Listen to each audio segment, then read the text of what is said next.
Imagine walking down the boardwalk at oceanfront. You're so excited to be going to the beach and get a nice tan. Then once you get to the boardwalk, you begin to see homeless people sitting on benches or begging for money. You then begin to think of the leftover McDonald's sandwich that you had for lunch and threw away. It puts into perspective how blessed we really are. God has called us to be people filled with compassion and love and a heart for serving others. Even though in today's society being compassionate is not something that is often thought about, it is something that needs to become a predominant theme in our culture. We need to be people filled with the same love and compassion God had when He created us. During this speech, I will first discuss what Simply Give is and what the Little Givers Club is, their mission statement, and their purpose. I will then describe how God has called us to be people of compassion and filled with love. And lastly, I will discuss how God has called us to a life filled with serving others. Simply Give is an organization based out of Canton, Ohio, started by Olivia Lapps Hirschberger. She started this organization because she saw how selfish people were becoming and she did not want her children to grow up around that environment. She wanted to raise her children to be the types of kids that loved others regardless of what other people were doing in society. She wanted to raise her kids to treat others the way God has treated us, and she did not want her kids to grow up being selfish. So she started this organization to teach them that no matter how young or old you are, you can still have an impact on other people's lives. Simply Give's mission is to teach kids that no matter how old you are, you can still play an impact in someone's life, and you can still serve someone in some way, shape, or form. It doesn't matter your age, it doesn't matter your gender, it doesn't matter your race. You can still serve others and have a loving heart towards them instead of being mean and nasty to them. Simply Give does have various service opportunities throughout the year that you can volunteer at, and these service opportunities, for example, are food drives. They hold 2 or 3 food drives a year, and they donate all the canned goods to this other organization called Perry Helping Perry, which is a local township in our community, and they give to the homeless shelters and give the canned goods to the people that don't have any canned goods or any food to eat. Another way that you can help serve with the Little Givers Club and Simply Give is they do teddy bear drives and Band-Aid drives, where they collect Band-Aids for Akron Children's Hospital and teddy bears to give the children. So that way when the kids are sick, they have something to give them, a fun thing to do while they're in the hospital and being treated for either cancer or the various diseases that they're in the hospital for. Simply Give's purpose is, again, to show kids that no matter how young or how old you are, you can still make an impact on a person's life. And you don't have to live life selfishly. You can be a selfless person. And ultimately, that's what God wants for us. DoSomething.org has the statistic that 1 billion children worldwide live in poverty. And I don't know about you guys, but for me, when I hear of children living in poverty, it tends to pull at my heart because I was there before, and I don't want to, going through what I went through, I would never want that to happen to a child. I've just informed you of what Simply Give is, and now let's dive into what God says about being people that are filled with love and compassion. God has called us to be compassionate and loving people. He never meant for us to be hatred and have this anger in us. He meant for us to be people of love and people that no matter where we are, we show people that we love them and that we care about them. In 2009, approximately 45 million Americans were living in or at the poverty level. And for me, that pulls at my heart because no one should have to live in poverty. No one should have to experience homelessness. It really hurts my heart when I see people that don't have money or don't have nice things like I do. It puts into perspective how I take things for granted, and it makes me realize that I shouldn't be like that. Ephesians 4:32 says, "Instead, be kind to each other, tenderhearted, forgiving one another, just as God through Christ has forgiven you." Oftentimes for me, I've noticed that it's been hard for me to forgive people that have done wrong to me. A lot of the time I want to hold a grudge and I want to be like, well, I'm not going to forgive you just because they did me wrong and I just didn't see fit to forgive. But after reading about Simply Give and what they're about, it made me realize that I need to be a person that forgives others and I have to forgive them, because if not, I'm not living a life that's called according to God's will. And I want to live a life that's lived in God's will, not outside of it. And Galatians 6:2 says, "Share each other's burdens, and in this way obey the law of Christ." And this verse, I always skipped over it in my Bible, but when I reread it, it says share each other's burdens. It means we carry the weight for somebody else so they don't have to carry that burden. And for me, that was so symbolic because life was never meant to be done alone. God didn't create this life to be done alone. He created life so that way we could live with others and we could help them out and we could just experience all there is to experience. But if we go that alone, we don't get as much out of it as God intended. So we have to live life with others and we have to show them love, the same love God showed us. It says, God created this world in love. He wants us to love others and love them as deeply as he loved the church.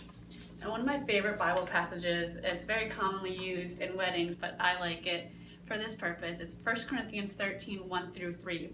And it says, if I could speak all the languages of earth and of angels, but didn't love others, I would only be a noisy gong or a clanging cymbal. If I had the gift of prophecy, and if I understood all of God's secret plans and possessed all knowledge, and if I had such faith that I could move mountains but didn't love others, I would be nothing. If I gave everything I have to the poor and even sacrificed my body, I could boast about it, but if I didn't love others, I would have gained nothing. And basically, it's just, you have to love others. It's what God's called us to do. And I think life is so much more fulfilling when you help someone out. It always feels good when you can help somebody and you're not just living life for yourself.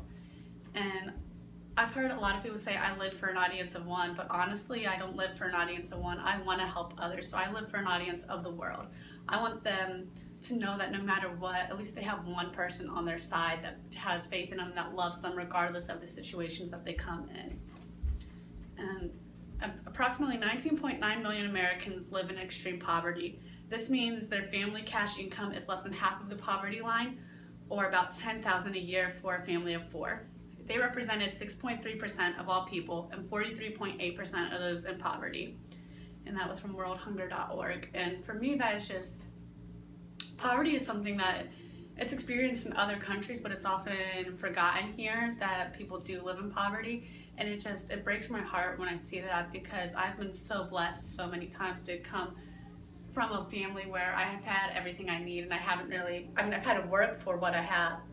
But I often disregard, like, they're not as fortunate as I am, and just to see how ungrateful I've been, it really puts into perspective and makes me feel so sad that I took so much for granted. Understanding that we are people of love and compassion will help us lead into the final point of God creating us to serve others. And God has called us to be people that serve others. Serving for me was a hard one because I'd go to church, but I wouldn't get involved in the children's department, or I wouldn't get involved in being a greeter. It was something that was way out of my comfort zone, and it made me realize going to church is great, but you also have to have a servant's heart, because that's the same exact heart that Christ had. And if you're saying you live a life like Christ, but you don't serve others, are you really living a life of Christ? Probably not. And Jesus served everyone, and if we are followers of Christ, then we will follow his example. And I think Jesus painted an amazing example of serving others, because he laid down his life for us. He had the whole world in his hands, and yet he chose to give it up to save us. And to have that kind of love and to have that kind of a heart, it takes someone that is so selfless and someone that just is God, really, because it takes someone like that to be able to say, you know what, I know it's going to be painful and I know it's not going to be easy, but I want to save the people of this world. And to have that and to see someone do that for me, it just makes me want to be just like him. I want to take on the same heart that Jesus had. Acts 20:35 says, "And I have been a constant example of how you can help those in need by working hard. You should remember the words of the Lord Jesus, it is more blessed to give than to receive."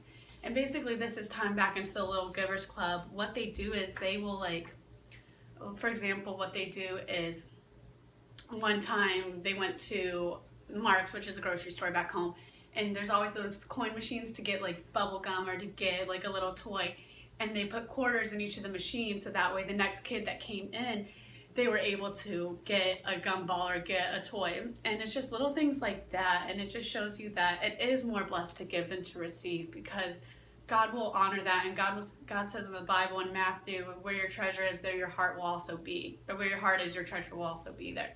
And so basically it's just, you don't give to get, but you give to receive. And I didn't realize how selfish I became till I started doing research on this and looking at things in myself, my own flaws. And I was not a very giving person. Not that I didn't want to give to others, but when I would drive down the street and I would see someone begging for money, I would always lock my window or roll my window up so that way I didn't have to be open to them, to give to them. And it just put into perspective for me that I need to be a person that gives to others. I need to be someone that serves others no matter what, because that's how Jesus was. Jesus would have never turned away from someone that was begging for money. He would have given him the shirt off of his back.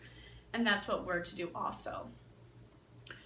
And John 13:12-14 says, "After washing their feet, he put on his robe again and sat down and asked, 'Do you understand what I was doing? You call me teacher and Lord, and you are right, because that's what I am. And since I, your Lord and teacher, have washed your feet, you ought to wash each other's feet.'" And I love that example of God, because Jesus was God. I mean, he was king over the whole earth, and yet he still was able to shrink down low to people, to their level, and to wash their feet, even though that's something that would be considered a servant's job. Like, he didn't care because he wanted to serve others and show that he cared for them. And I want to follow in that example. I want to be a person that serves others just like Christ did, because if I don't love others and if I'm not compassionate and if I don't serve them, then this whole life, it's for nothing. So today I first discussed what Simply Give is and how it has been benefiting my hometown of Canton, Ohio. Secondly, I showed why God has called us to be compassionate and loving towards others. And lastly, I explained how God has called us to a life of serving. And even though being compassionate and loving others seems like an easy thing to do, in today's society it's often disregarded and shoved under the rug. And we need to be a people that are filled with compassion and filled with love for others, that we don't care. We're going to love first. Even though we want to get mad when someone does something wrong to us, we need to be a people that love first.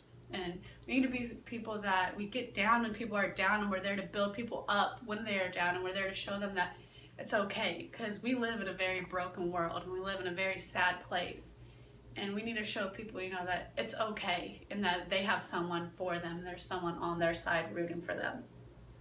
So the next time you're mean to someone or have something negative to say, think of what God has called us to do/be. Think of being compassionate, because a lot of times when I say something mean to someone, I feel really bad afterwards. I get that gut feeling that, oh, I probably shouldn't have said that. And that's just God trying to tell us, like, no, that's not what I called you to do. I called you to be people of love and be people of compassion, not to be people of hatred and anger. And instead of saying that mean comment, pay for someone's lunch, or instead of getting upset when the drive-thru is taking too long, give them a tip, or just tell them some kind words, because oftentimes, just as frustrated as we are, they're feeling that frustration too. So just don't be mean. Just be people that love to serve others and that are compassionate people, and just be people that strive to be like God in every way possible. And you never know what a small act of kindness can do for somebody.